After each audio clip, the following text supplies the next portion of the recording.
안녕하세요, 여러분. 성공합시다. 우리 인생이 뭔가 정리되지 않을 때 있잖아요. 사명이 뭔지도 모르겠고, 이렇게 문어발식으로 일하는 게 맞을까? 이런 생각도 들고요. 그럴 때 하나님이 우리에게 답을 주시는데요. 오늘 본문을 통해서 그 기준 한번 잡아보도록 해요. 자, 여호수아 21장은요. 약속의 그랜드 피날레 혹은 마지막 퍼즐 조각? 이런 느낌의 장이에요. 단순히 땅 분배를 마치고 부록같이 주어진 그런 본문이 아니라 모든 땅 분배의 마지막 장이지만 신앙의 핵심이 가장 깊게 드러나는 장이에요. 이 장은요. 창세기 아브라함에게 주셨던 하나님의 약속이 마침내 성취되는 장이고요. 그러니까 여호수아 전체, 더 나아가서는 모세 오경부터 이어지는 거대한 구속 역사의 정점이자 그랜드 피날레예요. 본문은 크게 두 부분으로 나눌 수 있는데요. 레위 지파의 기업 분배, 또 하나님의 약속의 성취에 대한 장엄한 선포예요.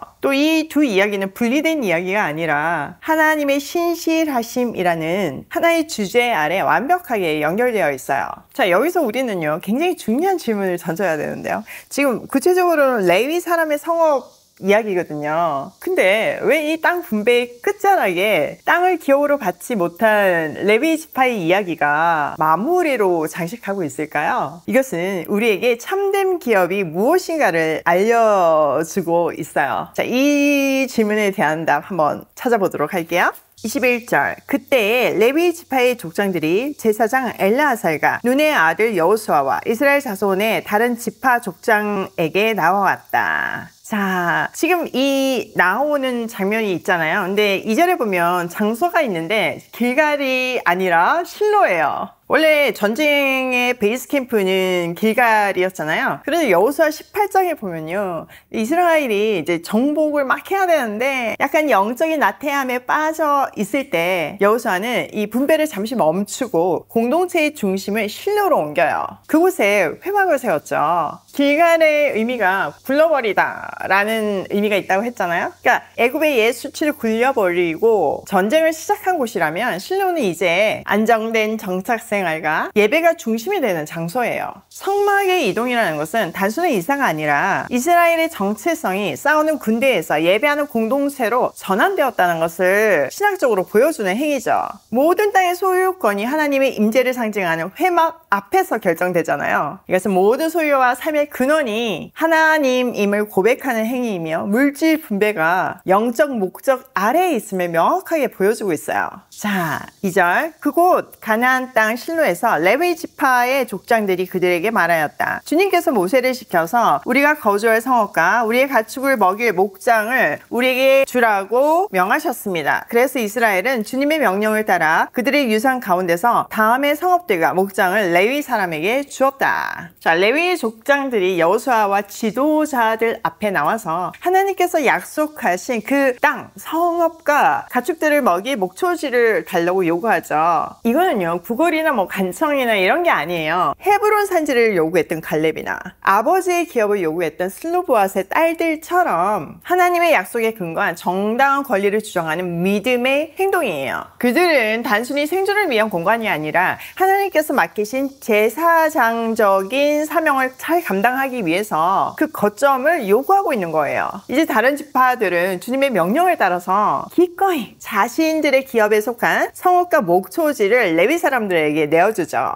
이 행동들은요, 그들이 분배받은 땅의 진정한 주인이 하나님이시다는 것을 고백하는 신앙 고백이며 자신의 소유를 내어서 레위인들을 섬기는 것이 곧 하나님을 섬기는 일이라는 것을 보여주는 너무너무 아름다운 장면이에요. 이 장면을 통해서 제가 오늘 너무 큰 힘을 얻었는데요. 사실 여러분, 오이 마켓이 오이 패밀리의 운영비를 담당하고 있었잖아요. 그래서 정말 열심히 힘에 넘치도록 후원하고 있었어요. 근데요, 너무 감사하게도 오이 패밀리의 지경이 점점 늘어나고 그러다 보니까 너무나 당연하게 그 일을 원활하게 진행할 수 있는 담당자들이 필요한 상황이 됐잖아요. 그러다 보니까 오이 마켓의 그 한정된 재정 법령으로는 운영비 충당을 다 하기는 불가능하더라고요. 물론 오이마켓도 같이 성장을 했으면 가장 좋은 이야기인데 요즘 경기 너무 어렵고 힘들잖아요. 저희도 굉장히 회사가 어려운 상황인 거예요.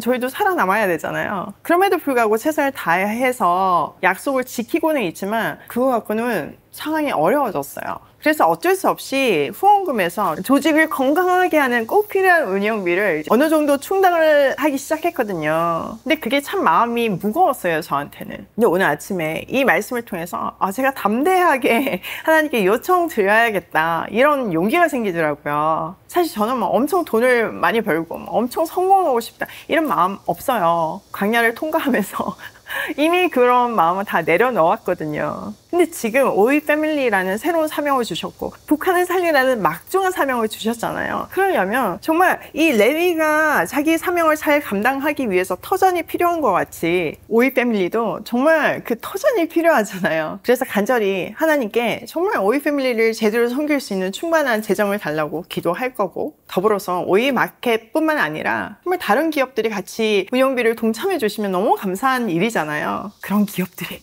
늘어날 수 있도록, 그래서 하나님의 스케일에 따라 오이 패밀리가 일하는데 조금 더 지장이 없게 해달라고 강력하게 기도를 했어요. 여러분도 같이 기도해 주세요. 자, 이어지는 이제 그 목록들 한번 보도록 할게요. 고핫 자손의 몫을 결정할 제비를 뽑았는데 레위 사람 가운데 아론 제사장의 자손에게는 유다 지파와 시몬 지파와 베냐민 지파의 몫에서 13성읍이 돌아갔다. 고핫의 남은 자손에게는 에브라임 지파 가문과 단 지파와 므낫세의 반쪽 지파의 몫에서 10성읍이 돌아갔다. 게롯은 자손에게는 이사갈 지파 가문과 아셀 지파와 납달리 지파와 바산에 있는 므낫세의 반쪽 지파의 몫에서 13성읍이 돌아갔다. 므라리 자손에게는 그 가문을 따라 르우벤 지파와 갓 지파와 스불론 지파의 몫에서 12성읍이 돌아갔다. 이스라엘 자손이 제비를 뽑아서 주님께서 모세에게 명하신 대로 레위 사람들에게 이러한 성읍들과 목장을 주었다. 유다 자손의 지파와 시몬 자손의 지파의 몫에서 다음과 같은 성읍이 아론의 자손에게로 돌아갔다. 레위 사람 가운데서도 고핫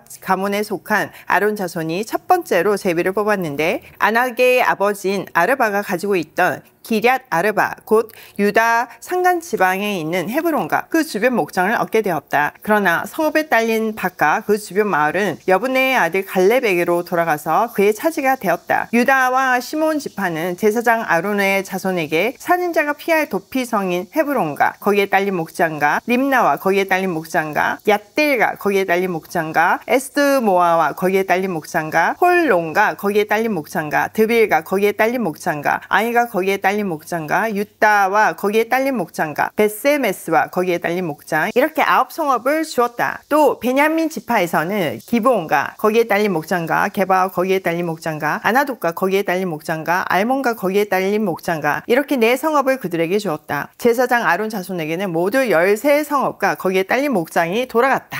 자, 이까지 먼저 보면요. 자, 레위 지파에게 주어진 성읍들 목록이 막 쫙 있죠. 굉장히 지루하게 느낄 수 있지만요. 이 안에는 하나님의 치밀하고 전략적인 계획이 담겨 있어요. 분배는요, 인간의 어떤 계획이 아닌 하나님의 주권을 인정하는 방식인 제비 뽑기를 통해서 이루어졌잖아요. 그러므로 이 분배는요, 정말 너무나 계획적이고 의도적으로 주어진 것이에요. 자, 지도를 보면 아시겠지만 제사장 가문인 아론 자손은 유다와 베냐민 지파, 즉 훗날 남유다 왕국의 중심부에 집중해서 배치가 되었어요.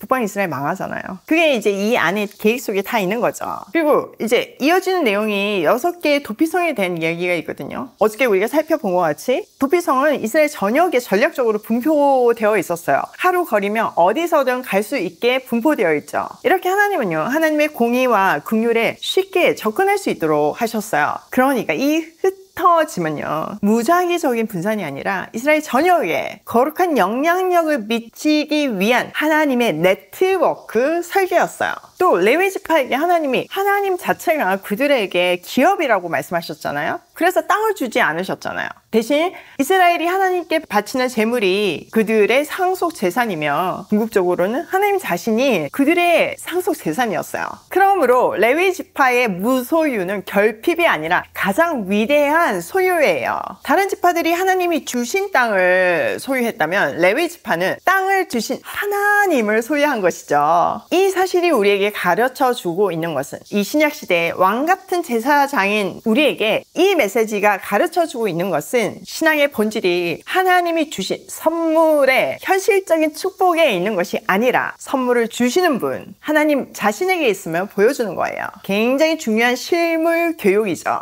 레위 지파의 생계는요, 다른 지파들의 11조에 의존했잖아요. 이를 통해서 레위인들은 오직 하나님만 의지하게 했고, 다른 지파들에게는 자신들의 모든 소유가 하나님의 것임을 끊임없이 상기시키는 언약 공동체의 경제 원리였어요. 진짜 놀랍지 않나요? 성경은 정말 알면 알수록 감동이에요. 자, 오늘 내용을 우리 삶에 한번 적용을 해보면 첫 번째, 참된 기업은 하나님 자신이다. 레위 증명해주죠. 신앙의 본질이 소유가 아닌 하나님 자신임을 정말 너무 적나라하게 보여주는 영적 진리예요. 그러므로 우리가 정말 갈망해야 할 것은 하나님이 뭘 주시나가 아니라 하나님 자신에 있다는 것을 기억해야 돼요. 진짜 부자는요, 하나님 한 분이면 충분하다고 고백하는 사람이에요. 자, 두 번째, 예배 중심의 삶이 모든 소유의 방향을 결정한다. 자, 실로에서 분배가 됐잖아요. 하나님의 임재를 상징하는 해막 앞에서 이 분배가 됐어요. 이것은 땅의 모든 소유도 삶의 분깃도 하나님의 임재 앞에서 결정되어야 한다는 것을 상징하고 있어요. 우리 인생의 진짜 중심은요, 전쟁의 승리가 아니라 예배의 회복에 있어요. 내 소유, 내 결정, 내 사역도 하나님 앞에서 이루어질 때 비로소 질서와 의미가 생겨요. 정해지면 우리가 레위처럼 당당히 요구할 수도 있고요. 세 번째, 하나님의 은혜는 공동체 안에서 나눌 때 완성된다. 각 지파와 레위의 관계를 통해서 우리한테 가르쳐 주시죠. 우리도 공동체 안에서 주신 은사를 나누고 하나님이 주신 복을 서로의 필요에 따라 내어주는 삶을 살아야 돼요. 하나님을 섬긴다는 것은요, 곧 하나님의 사람을 섬기는 거예요. 하나님 마음이 있는 곳에 우리 마음이 있어야 되는 거죠. 오늘도 우리에게 맡기신 우리 조카들을 정말 하나님 아버지의 마음으로 품으며 평생 섬기기를 소망하며 고고싱해요.